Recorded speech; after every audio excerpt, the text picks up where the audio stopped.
तो पहला ऑब्जेक्शन मेरा ये है कि इनको आप जर्नलिस्ट कहते हैं। ये जर्नलिस्ट नहीं है ये लोग। ये 14 के 14 वो लोग हैं जो प्रचारक हैं, एक पार्टी का प्रचार करते हैं। तो अगर कोई जिनमें, मैं समझता हूँ फ्रीडम ऑफ स्पीच सबसे अहम चीज है इस मुल्क में, किसी मुल्क में भी, जो जमहूरियत का क्लेम करेगा। तो जमहूरियत के क्लेम करने में ये जो 14-15 लोग हैं, ये सहाफी तो हो नहीं सकते। सहाफी का मतलब ये है कि आप हक दिखाएं। ये वो लोग हैं जो प्रचार करते थे, हमारे प्रचार मंत्री का, जिनको आप प्रधानमंत्री कहते हैं, उनका प्रचार करते हैं। और मैं समझता हूं कि जितने सेंसिबल लोग थे, वो आप देखते होंगे कई सालों से वो टीवी चैनल पर नहीं जाते। कई बार मुझे भी बुलाया गया, लेकिन मैंने बिल्कुल ये कह के मना कर दिया कि ये कोई डिबेट नहीं है, ये एक खास तरीके की प्रचार है, वो आरएसएस और बीजेपी के लिए। तो ज्यादातर संजीदा लोग तो इस चैनल पर जाते नहीं थे। पॉलिटिकल पार्टीज की मजबूरी थी कि भाई हम पॉलिटिकल पार्टी हैं और हमको जाना पड़ेगा। मैं समझता हूं कि उन्होंने बिल्कुल सही फैसला किया है। आप अंदाजा कीजिए कि वो सुधीर चौधरी, कोई दूसरा मुल्क होता और कोई दूसरे हुकूमत होती, उसको जेल में रहना चाहिए कि वो गवर्नमेंट के ऑफिशियल जो उनका जो डिक्लेरेशन है या ऐलान है, उसको कैसे तोड़ के वो छुपा के पेश कर रहा है और कैसे वो नफरत फैला रहा है। FIR हो गई, इससे क्या हासिल होगा? उसी वक्त जेल में डालना चाहिए। अगर मैं कोई जुमला ऐसा बोल दूं आपके इस चैनल पर, तो मेरे ऊपर तो FIR हो जाती है, और हुई है। जबकि मैंने कभी भी इस तरह की बात नहीं की कि भाई हिंदू मुसलमान करो या नफरत करो, लेकिन कहीं से पिक करके निकाल दिया। मैं समझता हूं कि ये इक़दाम मुबारकबाद के मुस्तहक़ हैं वो लोग। इनको कतई उस जहां हिंदू मुसलमान या नफरत फैलाई जाए, उनके सामने नहीं जाना चाहिए। अब सोचना उन चैनलों के मालिकों को है कि तुम पैसा कमाने के लिए कि मुल्क को कैसे रोज रोज तोड़ रहे हो।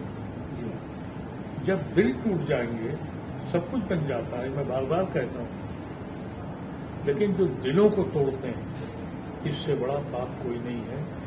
इसमें अगर हुकूमत हिंद इन्वॉल्व है, तो इसमें ऐसे एंकर सबसे ज्यादा इन्वॉल्व है।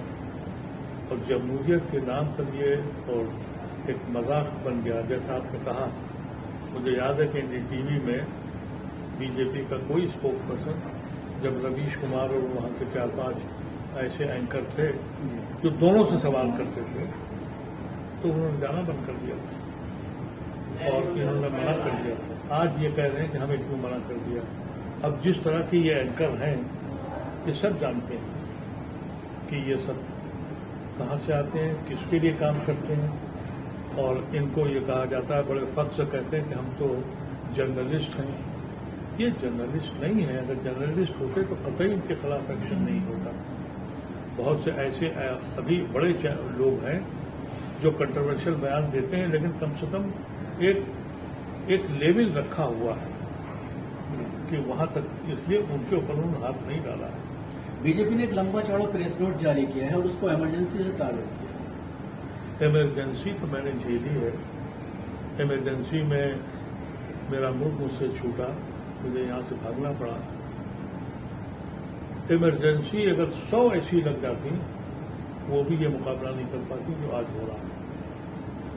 आज तो आपके लिए कह दिया गया है कि अपनी ज़बान काट दो, ये हुक्म दिल इलाही है, आप बोल नहीं सकते। ऐसी शक्ल उस वक्त भी नहीं थी। उस वक्त भी लोग, हमें याद है कि हम लोग भी पोस्टर लगाते थे, चुप चुप के लगाते थे। हम गिरफ्तार हुए, देशद्रोही नहीं कहलाए। अब तो हम देशद्रोही कहला रहे हैं ना। अब तो जो कोई भी पकड़ा जाएगा वो देशद्रोही होगा। ऐसी दफाएं लगाएंगे अदालतों का हालत यह है कि वो सुनने को तैयार नहीं है। कई आपने सोचा है कि एक आदमी, मिसाल के तौर पर अभी इन्होंने आज मैंने अखबार में पढ़ा कि ये जितने मुसलमान थे दिल्ली के फसाद में, जिनको बेल हो गई और उसमें खालिद उमर ऐसा केस जिसका कोई प्रूफ नहीं है, लेकिन अब एक दरखास्त और लगाई गई है, उसमें एक FIR में जोड़ी गई है कि ये देशद्रोही है। अब 3 साल जेल में रह चुका वो, अब देशद्रोही साबित करने के लिए बाकी जिंदगी रहेगा।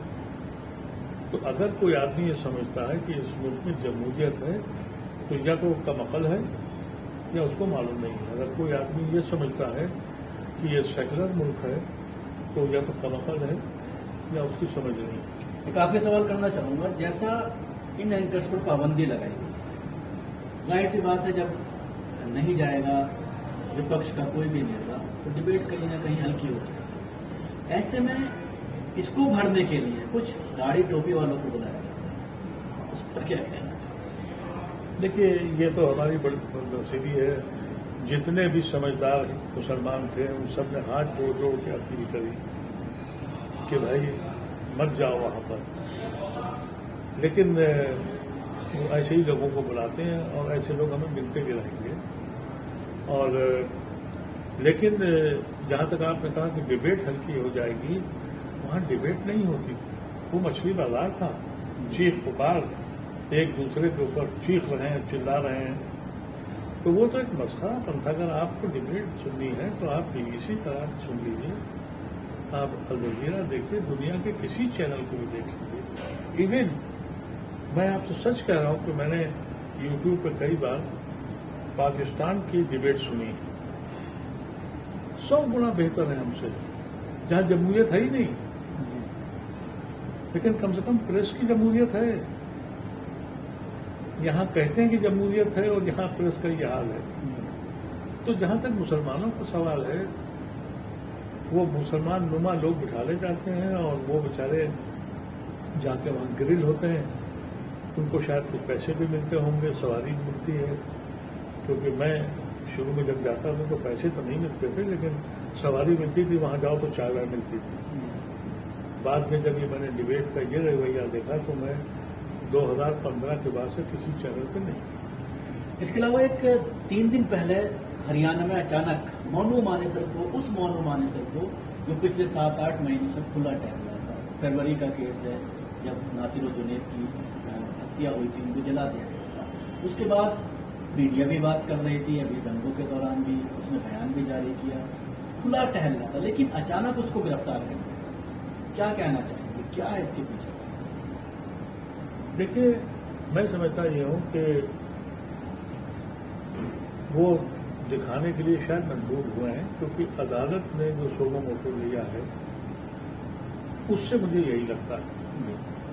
लेकिन अदालतों के बारे में मैं ये नहीं कह सकता कि 100% अदालतें इंसाफ कर रही हैं, लेकिन अदालतों में कुछ तबका अभी भी मुंसिफ है, उससे शायद उनको डर लग रहा है। अब मिसाल के तौर पर जो नूह में बुलडोजर चले, उस पर हाईकोर्ट की एक बेंच ने सोमो मोटो लिया और वो उसके बाद वो ट्रांसफर हो गए टेक्निकल ग्राउंड पर। अभी तक डेट नहीं आई है, कल तक हमने मालूम किया, क्योंकि हम सब लोग खुद उसमें पार्टी बनना चाह रहे हैं, हमारी तंजीम INCR बनना चाह रही है। दरखास्त लगी हुई, डेट नहीं आ रही। इनको कहीं से ये एहसास हुआ कि शायद अदालत तक बात न चली जाए, तो कहीं ये दिया कि साहब वैसे तो ये इन्वॉल्व नहीं है और उनको लिया गया है। मैं नहीं समझता कि ऐसे जराइम में हुकूमत का क्या रवैया होगा कि जब ये इस रुख पे जा सकते हैं कि बिल्कीस बानो के कातिलों को छोड़ सकते हैं जिनको उम्र कैद हुई है, और जस्टिफाई करके, तो मोनू मानेसर के साथ भी यही होगा कि जो राजस्थान में इलेक्शन हो रहा है, इसके असरात को देखने के लिए कुछ दिन के लिए बंद रहेंगे, और फिर वही होगा जो बिल्कीस बानो के कातिलों और लेकिन जालिमों वहाँ तो कांग्रेस की सरकार है, उम्मीद की जा रही है कि सक्सेस तक एक्शन होगा, जल्दी उसकी जमानत नहीं होने दी जाएगी, और यही मांग मुसलमानों के जरिए की जा रही है। अभी तक मुआवजा नहीं मिला उसके घर वालों को। मैं तो आपसे ये कहता हूं कि कांग्रेस पार्टी से और दूसरी पार्टियों से कि आप हमारे लिए न बोलिए, हमें मुआवजा न दीजिए, आपको वो इलेक्शन जीतना है जीतिए, लेकिन इंसान तो बन जाइए, जालिम को जालिम कहने की हिम्मत तो करिए। ये तो बोलिए कि मुसलमानों पर कल जुल्म हो रहा है, इससे जबानें लड़क जाती हैं, इनकी नहीं बोलते हैं। वो राहुल गांधी कभी कभी बोल देते हैं, वही एक अकेला आदमी है, नहीं तो मुसलमान का नाम लेते से डरते हैं ये। हम मजबूरी में उनके साथ हैं और उनके साथ रहेंगे भी, इसलिए कि हमें कुछ उम्मीद है कि वो शायद उस हद तक न जाए हिंदुस्तान को बचा लें। लेकिन जहां तक हिम्मत की बात है, वो राहुल गांधी में तो है, लेकिन पार्टी में तो मुझे डर लगता है, चाहे वो गहलोत की सरकार हो। लेकिन मैं इस बात से बड़ा मुतमईन हूं कि कर्नाटका की जो सरकार है उसने हिम्मत दिखाई है, उसने जो कहा था कि हम एक्शन लेंगे तो वो ले रहे हैं। तो अगर ये लोग भी एक्शन लेंगे तो इस तरह के जो फिंच एलिमेंट हैं, जो इस तरह की गंदगी फैलाते हैं, आप दूरबीन लगा के देखेगा ये मिलेंगे नहीं। लेकिन ऐलान किया गया था बजरंग दल पर पाबंदी लगाएंगे, वो तो नहीं लगाएगी। और क्या एक्शन लिया गया कर्नाटक सरकार के लिए? कर्नाटक सरकार ने जितनी भी आरएसएस और उनके रिलेटेड जमीनों पर जो कब्जे किए गए थे वो वापस लिए। सबसे बड़ा इक़दाम उन्होंने ये किया कि जो तालीमी सिलेबस में जो झूठे इल्जाम लगा के और नई तारीख लिखी थी उसको रिव्यू कर दिया, यानी आने वाली नस्लों से बचेंगे। दूसरी बात यह है कि उन्होंने उन लोगों पर, मिसाल के तौर पर अभी सुधीर चौधरी को उसके बयान के खिलाफ कुछ जहर फैलाया था, उस पर एक्शन भी लिया और वो डर भी नहीं रहा है। इसी की जरूरत है सेंट्रल गवर्नमेंट को भी, जो कांग्रेस पार्टी की जो सेंट्रल सरकारें हैं। कमलनाथ साहब ने अपना इशू अलग बनाया है, उनको इलेक्शन जीतने के लिए वो हिंदुत्व की इलेक्शन लड़ रहा है। अब वो जीतेंगे या हारेंगे मैं नहीं जानता, लेकिन वो काम वही कर रहे हैं कि अगर तुम 24 कैरेट का हिंदुत्व बेच रहे हो तो मैं भी 24 कैरेट का हिंदुत्व बेचूंगा। तो वो उसी पे लगे हुए हैं जो कांग्रेस पार्टी की आइडियोलॉजी के खिलाफ है। तो कहीं ना कहीं बीजेपी ने मजबूर किया है इस पॉलिसी को अडॉप्ट करने के लिए। यही वो लोग हैं जिन्होंने कांग्रेस का बेड़ा गर्क किया।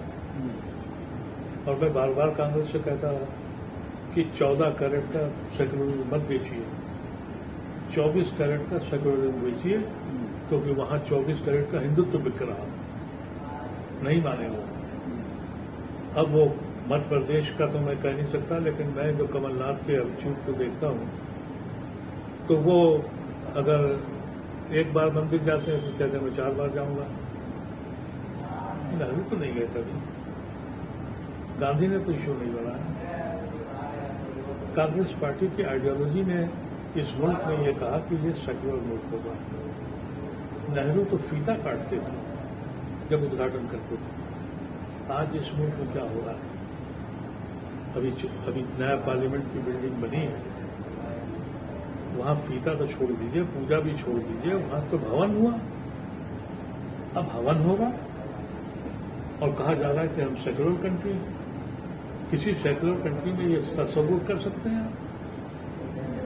लेकिन यहां हो रहा है कोई भी इनॉग्रेशन जब तक कि पूजा से बढ़ के हवन तक पहुंच गया है और फिर भी कहा जा रहा है कि हम सेक्युलर कंट्री है। मजाक